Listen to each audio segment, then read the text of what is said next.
Welcome to the meeting room at Global TV Talk Show, a broadcast service of globalbusinessnews.net.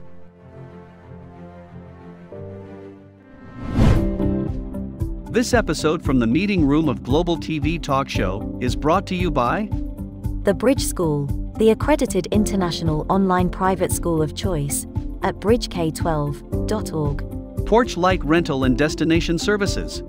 Reduce your renter lump sum or managed relocation costs. Visit them at porchlightrental.com. And by airs.com. With our full range of services, we can help design and manage your international relocation. Find us at airs.com. Primestone Partners, featuring corporate, government, and developer housing solutions, as well as senior-level advisory services. Find them at primestonepartners.com. And by International Auto Source. We are the vehicle experts for expats, featuring all major brands of automobiles with flexible solutions and financing. On the web at intlauto.com. Become a global player in your field. Cross Culture to Go provides virtual support for your global business and career success. We can help you thrive in 140 plus countries and markets. On the web at crossculturetogo.com. Hi, this is Ed Cohen, your broadcast host today on Global TV Talk Show. This is a business unit of globalbusinessnews.net. Globalbusinessnews.net has been around since '03. Google Analytics says they have measured 1.2 million audience page views from over 100 countries. But our primary business, which was live training conferences for corporate human resource professionals and people and businesses that service HR and corporate 1000, Fortune 1000, that disappeared on or about March 1st of 2020 because of the pandemic. And so we've converted to trying to do this, teleconferences, Zooming it. And so since then, we've done about 200 broadcasts, and Google Analytics has measured about 120,000 audience page views. Thank you, Wendy Darlin, for being on my Global TV Talk Show. What a wonderful name you have, and it's so positive. Well, thank you. So tell us about this miraculous cure idea. Well, it really has been an evolution over time. I never, ever thought I would be in, quote, the miracle business at all. I, like you, was involved in training and development and consulting for many, many years. But after a serious accident, my whole life changed. And out of the worst time in my life came the gifts that I started to receive and cultivate that allow me to see anything that's interfering, and I'm able to shift it so that people can get easier, faster results. Okay, so what this is obviously having to do with a lot of belief in higher authority, somehow connecting with that within yourself. So why don't you go a little deeper? Sure. First of all, I'm a very grounded, down-to-earth business person. And so as this was happening to me, it really took a while to adjust. But in essence, it's really getting back to the core of who you are and living more from the intelligence of the heart, not just the brain. And so because of that, it works for anybody. It doesn't step on anybody's religious toes or beliefs. All I'm trying to offer is, first of all, relief from a challenge somebody might be facing, or frustration because they're not getting to where they want to be in their business, their life in some way. And so it's a way to get reconnected to yourself. And yes, I do believe in a higher power. I happen to call that God. Some people refer to it as the universe, angels, guides. Call it Sam, from what all I care. It's more, first of all, recognizing that if you have a desire in your heart, it's your truth. And that there is actually support around you, both in the physical world and the non-physical world, that can guide you to that place. We all have what is easily referred to as that inner wisdom, intuition. I call it your inner guidance system. And it allows for you to navigate, through the hopefully gentle twists and turns that life presents us with, to ultimately be living a very special life. So you have a book? I do have a book. When you hold up the cover? I can hold up the cover. This is my second book. It's called Create Your Miraculous Life. It's Never Too Late. And I wrote it last year in the midst of the pandemic, where my life was not feeling miraculous. Like you, certain things came to an abrupt halt. And my son also, became very ill, which took a lot of my time and attention. And yet I kept feeling this pull to write a book. Now, when I first started, I started more with the theme, it's never too late. I was 69, rapidly approaching 70, and I knew there was so much more I wanted to experience in life, contribute in life, and yet I knew there were fewer steps in front of me, more than likely, than behind me. And it was really my conversation with one of my best friends, who also happens to be my publisher. And I said, it doesn't seem quite right to just call this book, It's Never Too Late.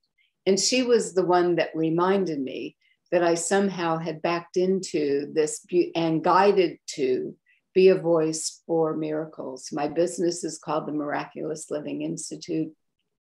My process is called the Miraculous Living Method.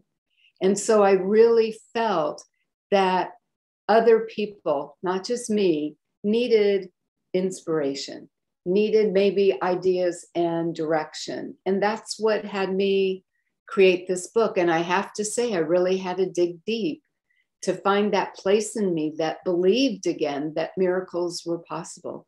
And I'm happy to say that the greatest miracle is my son is doing much better today. As a mom, I'm cautiously optimistic, but oh my gosh, I'm so blessed from where we were a year ago. What happened? I would prefer, in terms of my son, he had a serious illness, and out of respect for him, I choose not to share that. Fine. Good. Okay. But he's doing really well. We were able to get him the help he needed. So let's talk about the corporate stuff that you do. Sure. Okay. So is this through HR, or do you enter through the boardroom? A lot of times it's through HR. I was getting ready to move a few months ago. I was releasing some of furniture and things, and I had a Buddha fountain that I was releasing that was on a stand. And long story short, I asked the person who formerly cleaned my house, I said, do you know anybody that might want this? She texted me back, I think so. Long story short, this person happens to be the president of a very large company, and in the area that just makes my little tail wag. So there are also opportunities like that come about, that the universe conspires, which is really wonderful. So the relaxation techniques come into play, right? I would say that that's one of the outcomes that result when working with me. You know, if I'm going into corporate, it depends on what the team or the organization is needing. It can be as simple as a training. More times than not, we do things more in depth. I'm personally not interested in just doing something. I want to see have our work together have greater impact and influence. And so what I am hearing more of today is how employees are suffering from COVID fatigue, how the executives are looking at what's our new normal going to be. You know, I was just talking to a president the other day who they were gradually starting to bring their employees back, and now they're halting and wondering, how are we going to do this? And still wanting to feel like they're coming together as an organization, as a community, as a team. We interrupt this broadcast to bring you a timely announcement. Hi, I'm Sergey Gorbatov. I'm Angela Lane. Together we're researchers, writers and practitioners in the field of human resources. And we've also been multi-country, multi-assignment career expats. We owe our professional development and growth to a very large extent to the international assignment opportunities that we have had. But in a world where distributed work may become the norm, we also want to understand what will happen to the nature, duration, and purpose of international assignments. Together with our colleague, Julian Dalzell from the University of South Carolina, we're undertaking a study on the future of expatriation. And we'd value your contribution. You can participate in this important study by completing a simple 10-minute questionnaire. Access the questionnaire by typing in your browser tinyurl.com/expert study. That's tinyurl.com/expert study. You can also find the link here on ED's website next to this video. Thank you for joining us in this study. In return for your contribution, we'll provide you with a copy of our research. And of course, you'll be invited to an exclusive webinar hosted by Ed, where we will share our findings right here on Global Business News. And so please go to tinyurl.com/expat study. Take the survey so that we can better understand the future of expatriation.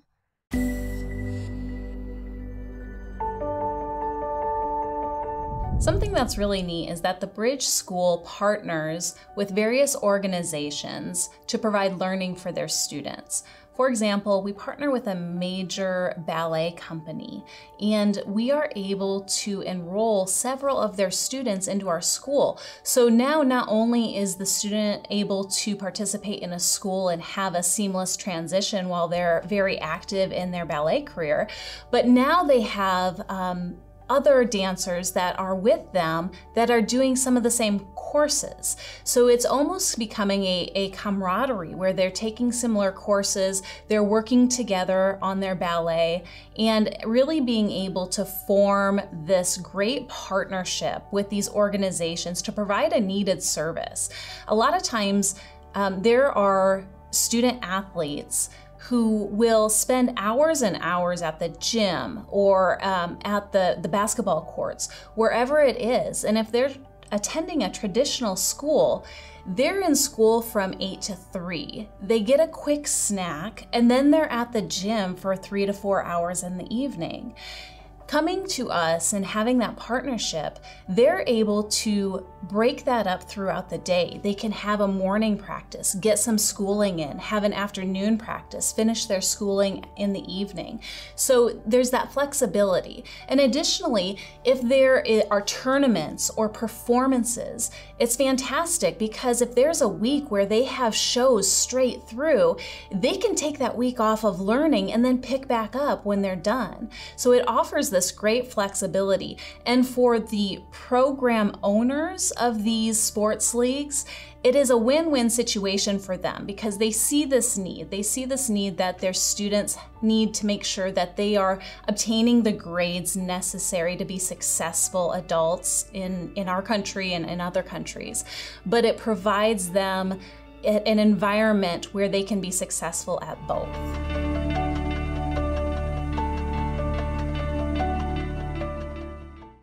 Okay, so do you deal in big groups or small groups within a company? Yeah, both, okay. Yeah. Of course, I'm a relationship person. Everything in my world, I look through the lens of relationships, whether it be the relationship with myself, my body, my finances, my work, you get the idea. And so I like the intimacy of one-on-one and small groups. I feel we can deep dive easier. And so I love that. And, I've worked with very large groups, but it's that creating that intimacy is what I'm wanting to happen for the team, that they create a safe environment so that they can openly share ideas, thoughts, and concerns. Because I go into an organization believing that the answer exists. It's my job to pull out the genius that exists, the answers that exist, in a way that gets them to move forward easier. So typically, I've imagined everything is unique, but typically, are you brought into a situation where there's trouble inside, personnel trouble, people getting along, never mind performance, but people getting along? Yeah, that definitely happens. It's like anything. A lot of people don't come to work with me until they're in pain. However, I am seeing more executives that are saying, I'm recognizing this culture thing is really invaluable. I'm starting to recognize that our greatest resource really are our employees. And we best do something to make sure that we're listening, we're caring for each other, and that we're getting the results that we want and need. By caring for each other, does that mean the ownership or the senior level cares, actually gets to learn about the people? And, absolutely. I mean, that's the key to that breakthrough, isn't it? Of course. If you want to have engagement within your organization, because that's a big issue today, is so many employees are checked out. And a lot of management aren't recognizing they're checked out. And so having that quality of engagement requires to be engaged. And it's not comfortable for a lot of people, and yet I think more and more people are recognizing the value of it. And I know employees, it's very simple. They want to feel that they're contributing and they're valued and appreciated. It's not rocket science. It's really just getting into the lives of each other and the work that we're all doing. And by coming together, we're all better. It's that definition of synergy that I believe in, is 1 + 1 = 300. So tell me more. About what? About how you get started. How I get started in a company, in a company environment. Our audience is business, and and it's, I don't know, it's pretty well split, male, female, but it's all business rather than personal Facebook stuff. We don't do that. Our thing is LinkedIn. So we have a business oriented. I mean, everybody's human, but it's a business orientation rather than personal. I love it. So magic wand time, from my perspective, is I typically, first of all, everything I do is customized to what an organization needs. It's been that way my entire career. And when I'm able to, which is most of the time, I go in and I spend time with the executive team. I talk to people individually. I find out what's working, what's not working, where their concerns are, and so I'm doing that to also start to build rapport and relationship, and hopefully some trust, as not being this person coming in going, what's going on? It's no, this is intended because your CEO or whoever has brought me in is really committed to making a difference. You know, a question that I get asked often is, well, do you want to start mid-level, you know, entry level? I'm like, I want to start in your top tier, because when they see you're involved, you're engaged, you're open to learning, that sets the precedent for other people to do the same. And so that's how it typically will begin. Good. Do you use videos? I suppose you use everything, right? You know, videos as well as small group dialogue. I do mostly small group. I mean, I do Zoom meetings today, like most of us. You know, probably my only regret is I didn't have the vision to invest in Zoom before all of this began. Yeah. But yeah, I like everyone. You know, I've been using Zoom for quite a number of years already. But thank goodness we've had Zoom, because it's made it so much nicer. I've even had speaking engagements to events via Zoom, which is very different, but at the same time, very grateful to have those opportunities. Oh, that's great. So when you do Zoom speaking engagements, you know, being close to the audience and interactive is the key here, rather than just talking and looking at yourself. So I haven't done that on purpose because I think it's I'm not ready. It's a little weird.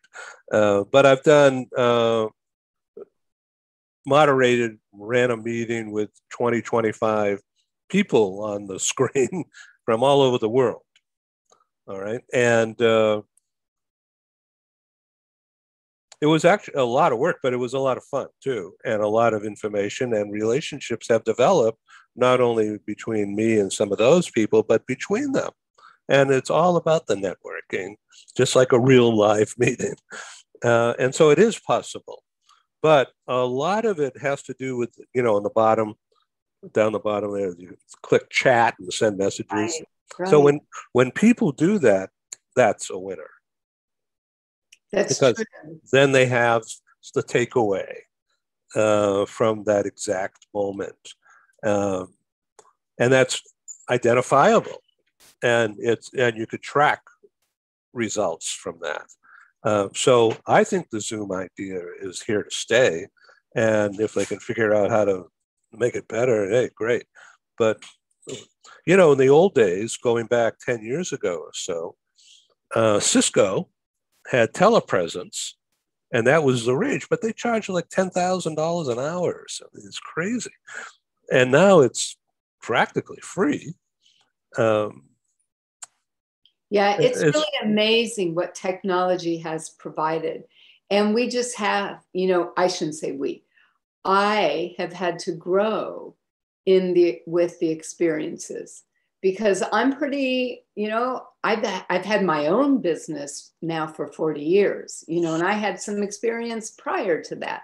And so it is different today.